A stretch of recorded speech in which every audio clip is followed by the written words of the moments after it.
Bluetooth ఈ పదం వినగానే మనకు గుర్తొచ్చేది మొబైల్స్ లేదా ఫైల్ షేరింగ్. కానీ పసిఫిక్ మహాసముద్రంలోని అందమైన ఫిజీ దీవిలో మాత్రం ఈ పదం మృత్యువుకు మారుపేరుగా మారింది. పర్యాటకుల స్వర్గధామం, హనీమూన్ స్పాట్ గా ప్రపంచవ్యాప్త గుర్తింపు ఉన్న ఫిజీ దేశం ఇప్పుడు హెచ్ఐవి స్పాట్ గా మారుతూ ఉండడం ప్రపంచ ఆరోగ్య సంస్థ WHO సైతం తీవ్ర ఆందోళనకు గురిచేస్తోంది. ఈ అందమైన దీవిని ఇప్పుడు బ్లూటూత్ ట్రెండ్ అనే ఒక మహమ్మారి పట్టి పీడిస్తోంది. అసలు ఏంటి బ్లూటూత్ ట్రెండ్? వింటేనే ఒళ్ళు గగ్గుర పొడిచే నిజం ఇది. డ్రగ్స్ వాడేవారు మత్తు కోసం ఎంచుకుంటున్న ఒక విపరీతమైన ప్రాణాంతకమైన పద్ధతి ఇది. ఒక వ్యక్తి డ్రగ్స్ తీసుకున్న తర్వాత వారి రక్తాన్ని సిరంజీతో తీసి మరొకరు నేరుగా తమ శరీరంలోకి ఎక్కించుకుంటారు. ఆ రక్తంలో మిగిలి ఉన్న డ్రగ్స్ ప్రభావం తమకు కూడా కిక్ వస్తుందనేది వారి భ్రమ. ఇలా ఒకరి రక్తాన్ని మరొకరు షేర్ చేసుకోవడం, కలుషితమైన సిరంజీలను విచక్షణారహితంగా వాడటమే ఈ బ్లూటూత్ ట్రెండ్ అసలు రూపం.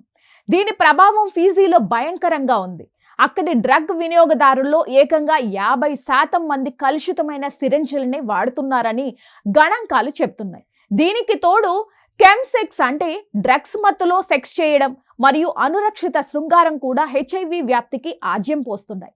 కేవలం 10 లక్షల కంటే తక్కువ జనాభా ఉన్న ఈ చిన్న దేశంలో హెల్త్ సిస్టమ్ మొత్తం ఓవర్లోడ్ అయిపోతుంది. ట్రీట్మెంట్, నివారణ చర్యలు సరిగ్గా అమలు కావడం లేదని, పరిస్థితి చేజారిపోతుంది అని అధికారులు వాపోతున్నారు. ఒకప్పుడు స్వచ్ఛమైన నీటి కొలనులు, తెల్లటి బీచ్లతో పర్యాటకులను ఆకర్షించిన ఫిజీ ఇమేజ్ ఇప్పుడు దారుణంగా దెబ్బతింటోంది.